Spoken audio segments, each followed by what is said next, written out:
日前，菲律宾不断在南海挑衅滋事，还拉拢域外国家进场搅局。敏感时期，日本、美国、澳大利亚派出军舰和菲律宾在南海举行首次联合海上演习，令地区局势再升温。那么，日美澳菲这次演习为何侧重演练反潜战？释放什么信号？菲律宾近期推出地平线3计划，采购多艘潜艇，将如何提升军力？本期节目，评论员李亚强、黄国志共同在线深入解读。马上掌握最新消息。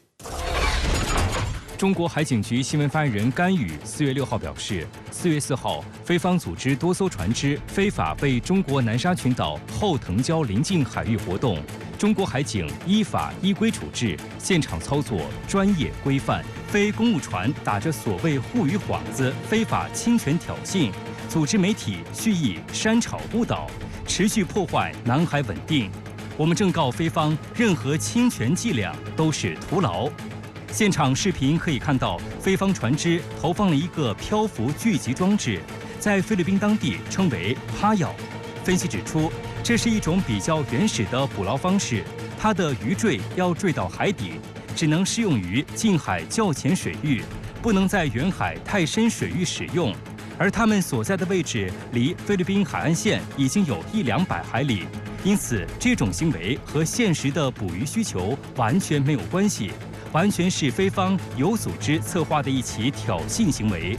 近段时间以来，菲律宾不仅在仁爱礁、铁线礁、后藤礁挑衅滋事，还拉拢域外国家为其站台，搅局南海。4月7号，日本海上自卫队和美国、澳大利亚和菲律宾海军在南海举行首次联合海上演习。演习地点位于菲律宾巴拉望岛西北近海的南海海域，内容包括反潜战、舰船通讯、编队航行训练等。日本共同社指出，美澳日3国有意彰显与菲律宾的团结。实际上，我们看到，就是无论美国、日本还是澳大利亚，都是域外的国家。所以呢，这次是3个域外的国家以菲律宾作为基地，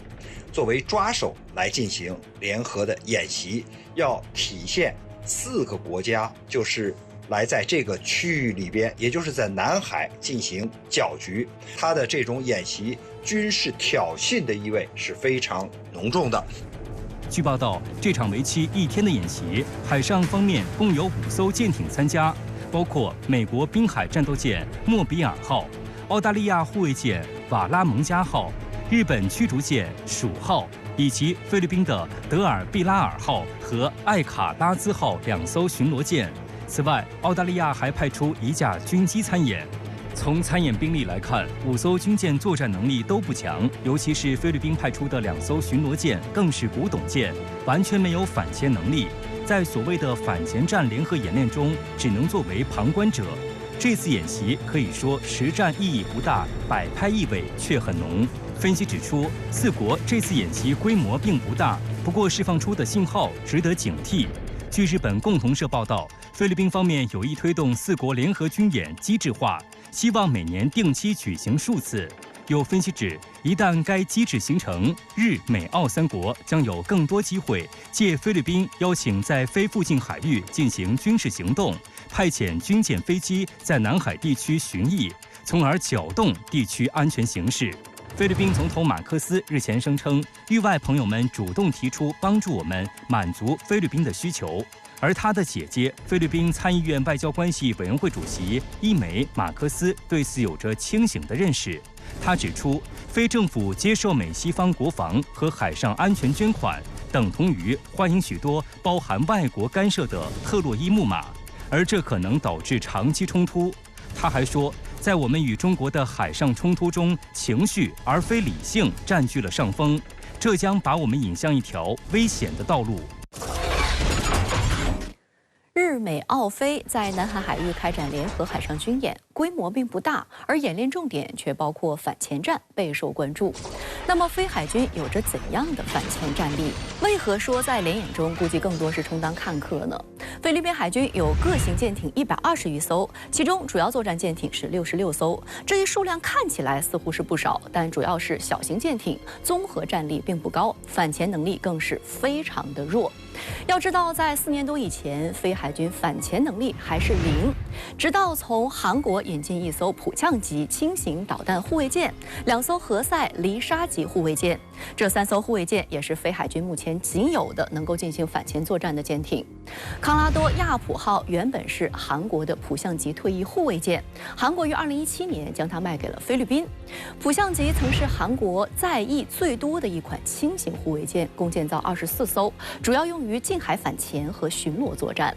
该型护卫舰满载排水量才1220吨，装备有2门76毫米主炮、2座40毫米双联装舰炮、8枚鱼叉反舰导弹。在反潜方面，配备了 PHS-32型舰壳声纳、2座 MK-32鱼雷发射管，还有2座 MK-9型深水炸弹发射器。不过，韩国在向菲律宾移交的时候，将舰上的导弹发射装置拆除了，被吐槽充其量就是大号炮艇。而舰上的反潜装置和武器，由于都是落伍的过时货，被保留了下来。因此，2019年交付之后，对菲海军来说是零的突破，才算是首次拥有了反潜战能力。后来，菲海军又从韩国接收了何塞黎沙号、安东尼奥卢纳号2艘何塞黎沙级护卫舰，反潜能力又有所提高。这2艘护卫舰是韩国现代重工以仁川级护卫舰为基础设计，满载排水量为2600吨。尽管排水量不大，却是菲海军当前最先进的舰艇。何塞黎沙号还是菲海军旗舰。这也是菲律宾史上第一款具备导弹攻击能力的护卫舰，装备了导弹系统和众多武器，可执行防空、反舰和反潜等作战任务。它的武器系统除了76毫米舰炮以外，还有海星反舰导弹、西北风近程防空导弹等等。其中，海星反舰导弹的射程达到180千米，是菲海军装备的第一款远程反舰导弹。在反潜作战方面，装备有一套美国哈里斯公司的997型中频主动被动反潜舰壳声纳，以及2具3联装324毫米鱼雷发射管，可装填韩国青椒反潜鱼雷，最大射程是12千米。此外，还可搭载一架 AW159野猫反潜直升机。2016年，菲律宾向英国购买了2架野猫反潜直升机，就是用来分配到这2艘何塞黎沙级护卫舰上。表面上来看，何塞黎沙级护卫舰能够对潜探测，还有直升机进行远程反潜，但反潜探测能力极为有限。在进行反潜战时，可能还没探测到潜艇，就先被潜艇给干掉了。可见，菲海军反潜实力与美日澳对比，只是一个小兄弟。这3国愿意带着菲律宾玩，就是借其染指南海，背后心思昭然若揭。菲律宾已计划对外购买潜艇，发展水下力量。美国防卫新闻报道，菲律宾军方称，他们目前的15年现代化计划的第3阶段被称为地平线3，包括采购多用途战斗机、雷达、2艘何塞黎沙级护卫舰、导弹系统、直升机以及对外采购潜艇。菲律宾历史上从未有过潜艇。2月1号，菲律宾海军发言人罗伊·特利尼达透露，地平线3将寻求提高在南海的军事能力，预计耗资2万亿比索，约合356.2亿美元，并将在几年内实施。他还透露，菲律宾打算购买多艘潜艇，法国、西班牙、韩国和意大利都有兴趣向菲律宾提供潜艇。据美国海军新闻网站此前报道，菲律宾采购潜艇的计划正在制定中，希望购置2艘潜艇。而作为主要竞标之一的法国海军集团早已抛出橄榄枝。法国海军集团提供的文件表明，该集团可提供2艘鱿鱼级潜艇，提供人员培训和协助苏比克湾海军潜艇基地的开发。法国海军集团还表示，为菲律宾海军提供的鱿鱼级潜艇续航里程将超过1万海里，续航时间为80天。这2项指标已超越智利、马来西亚和印度现有的鱿鱼级潜艇。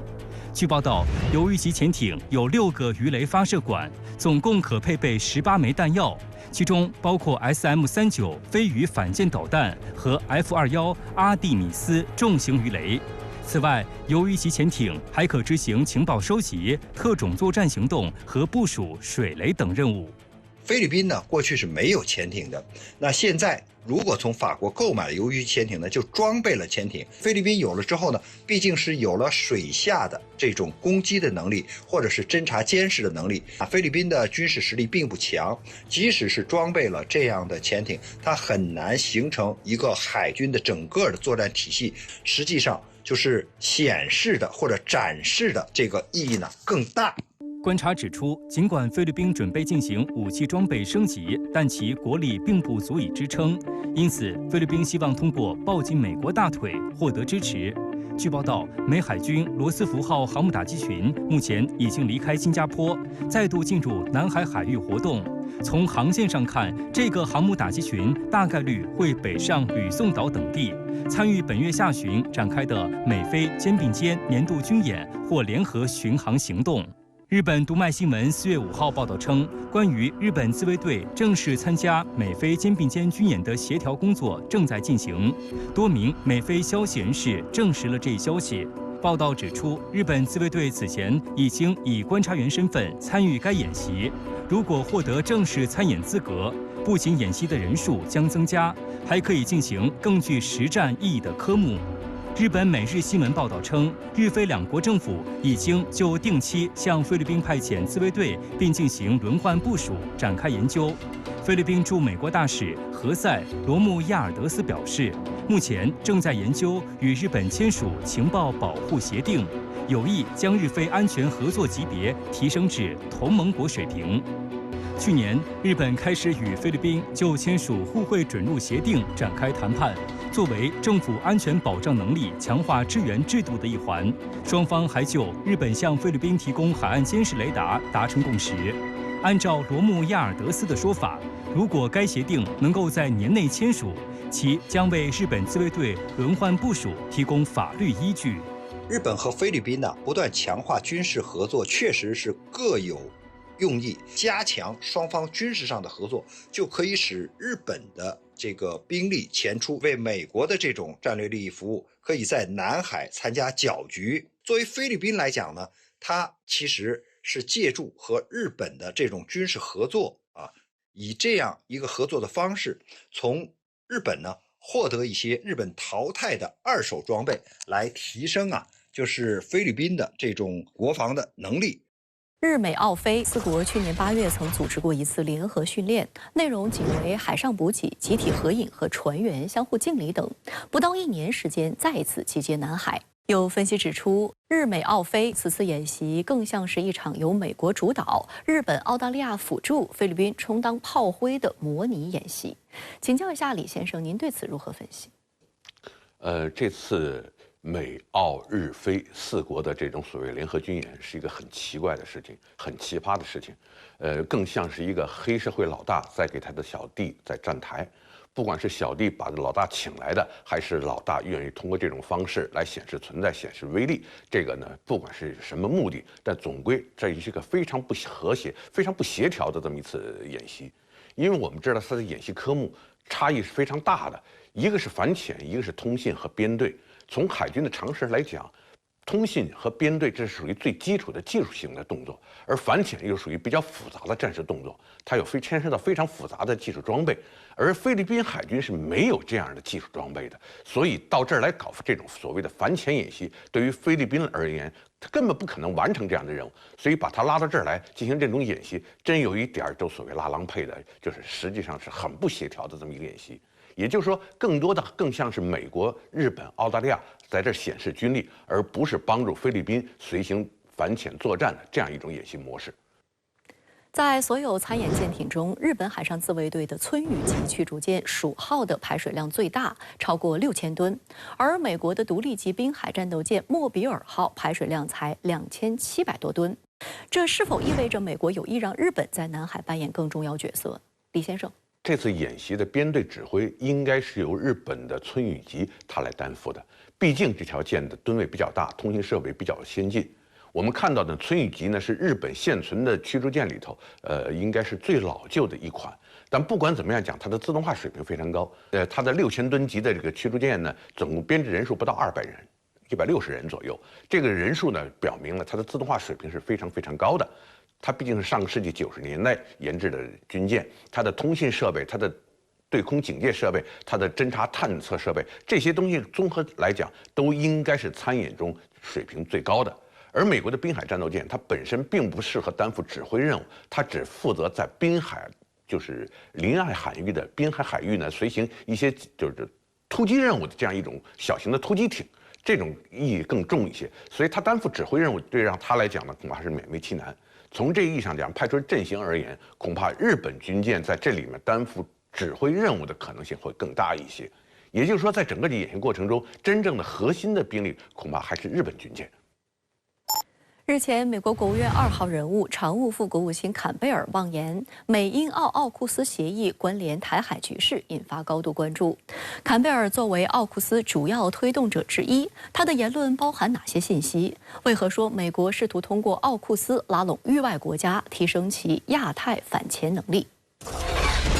据英国路透社报道，美国国务院2号人物、常务副国务卿坎贝尔日前发表涉华言论，将美英澳3国签署的奥库斯核潜艇协议与台海局势联系起来，妄言这一协议可能阻止中国大陆对台湾采取任何行动，有助于台海和平稳定。路透社指出，美英澳3国一直不愿公开将奥库斯与台湾问题联系在一起。然而，坎贝尔却进行了一次罕见联系。奥库斯协议这个东西的话，本质上说的话是21世纪国际上最大的一桩这个强卖事件。因为它是英国和美国合伙起来的话，像澳大利亚都售核潜艇和核技术，那么澳大利亚为此要在今后20年付出2000多亿美元，这个对于澳大利亚说的话是一笔很大的这个开支，所以美国必须要时时刻刻、时不时的这个提醒一下澳大利亚，这笔钱你。还是乖乖的支付了好，就是不要这个反悔，不要说我一下子又觉得这个钱花的太多了，又不干了，所以的话，他先是用这个南海这个安全问题，然后接着的话就是台海问题，总之的话，每隔一段时间他就想出一个理由出来，告诉澳大利亚说这笔钱你必须得花。现年67年开始，向澳大利亚出售3艘弗吉尼亚级攻击核潜艇进行猎杀，还可以对陆上目标发动攻击。一旦澳大利亚装备了相关的核潜艇啊，它的核潜艇就可以在太平洋的北部啊，在东亚地区来配合美军的作战啊，比如说从澳大利亚快速的部署到东亚地区啊，在东亚地区配合美军进行演习，配合美军进行相关的航路的封锁风控啊，必要的时候配合美军进行海战啊，都是可以的。而且因为澳大利亚属于南太平洋国家啊，它的这个地理位置啊，距这个东亚地区并不是很远啊。以核潜艇的这种高速和性能来看的话啊，它可以快速的就可以奔袭到相关的东亚地区、北太平洋地区。美国最近还想把日本拉进奥库斯啊，也是想让这个集团捆绑更紧密啊，对东亚地区的大国竞争对手进行更严密的封堵和遏制。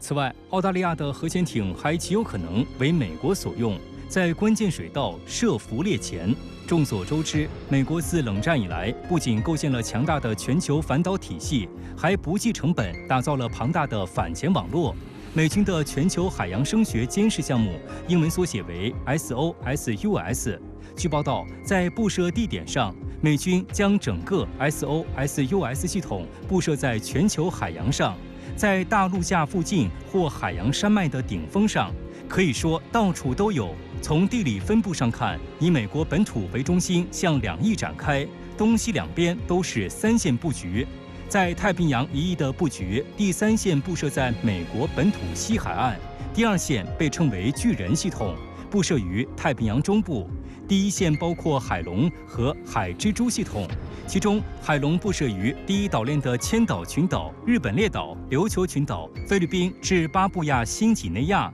并含冲绳、仙岛群岛两端。而海蜘蛛则是从美国阿拉斯加沿阿留申群岛向西布设至库页岛以东，向南至夏威夷群岛以南。据报道，当发现有疑似目标后，这些系统可以将发现的信息回传给指挥所，然后指挥所召唤机动巡逻中的水面舰艇、潜艇和反潜巡逻机，进行目标确认及火力打击。这样的操作流程，据称自20世纪60年代初步建成后一直维持运转。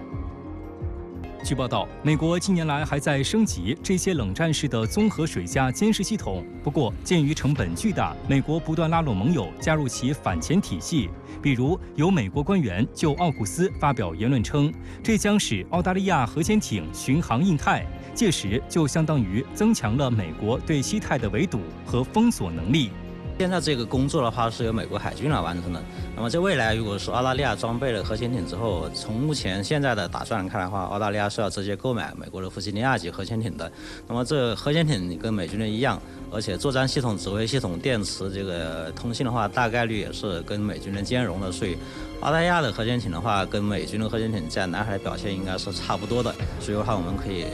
对他们来说可以说是一视同仁的看待。近年来，美国还试图通过多边安全机制打造新的亚太反潜体系。在2022年的美日印澳马拉巴尔演习，有观察就指出，美国想借四方安全对话机制编织一张空中反潜网。这次演习从日本以南海域向西延伸到菲律宾海，特别注重联合反潜训练。空中反潜力量方面，美澳出动了 P-8A 反潜巡逻机，印度出动了 P-8I 反潜巡逻机，日本则派出 P-1 反潜巡逻机。去年3月举行的由美国海军主导的海龙23演习中 ，P-8A、P-8I 和 P-1再次集结在一起搞联合反潜。据报道，美海军从2013年开始就将 P-8A 反潜巡逻机部署到日本，后来又先后向澳大利亚和印度出售了 P-8A 和 P-8I。P-8A 作战半径3600千米，可在距离基地2200千米外的空域进行4个小时的巡逻。如果配合空中加油机，续航时间能达到20个小时。在搜索侦察方面 ，P-8A 安装在机头部位的 AN/APY-10型多功能雷达，能够跟踪256个海空目标。不论是小型作战快艇，还是处于通气管状态航行的潜艇，都难以逃过这个雷达的跟踪和定位。而位于机身尾部的一体化磁翼探测系统，则可以配合声纳浮标，对水下安静型潜艇目标进行搜索、探测和定位。此外 ，P-8A 还可以直接对水面舰艇和水下潜艇发动空中打击。据报道，美海军的 P-8A 还在试验一款神秘的新武器——飞行鱼雷，进一步提升空中反潜能力。根据波音公司披露，飞行鱼雷能够从约1万米的高空发射，并依靠 GPS 系统导航滑翔到指定的目标区域。实际上，这种飞行鱼雷就是现有的 Mk54反潜鱼雷装上滑翔制导套件，大幅提高反潜鱼雷的攻击距离。美英澳奥库斯协议最主要的内容是帮助澳大利亚打造核潜艇力量。有分析指出，美国的用意还包括要让其成为印太反潜链条上的重要一环。请教一下李先生，您对此如何看？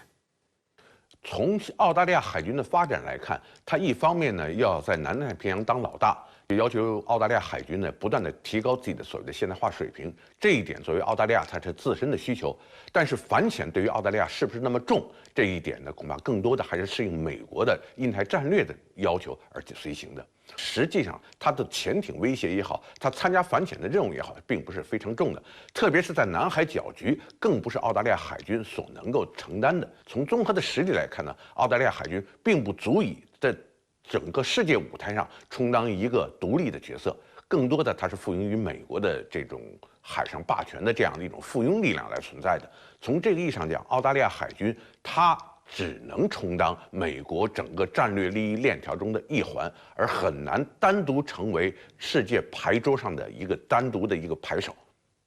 据报道，美国在亚太部署了强大反潜体系，不仅早已在第1岛链部署了水下侦听基站，近年来还将反潜范围拓展到第2岛链。请教一下李先生，您对这一反潜体系如何看？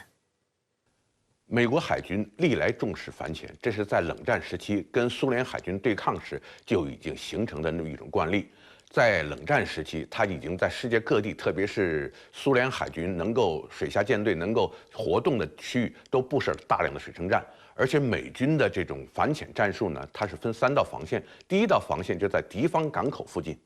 第2道防线是在大洋，第3道防线才在美国临近的海域。从这个意义上来讲，美国在全球，特别是有所谓有威胁地区进行这种反潜的这种部署，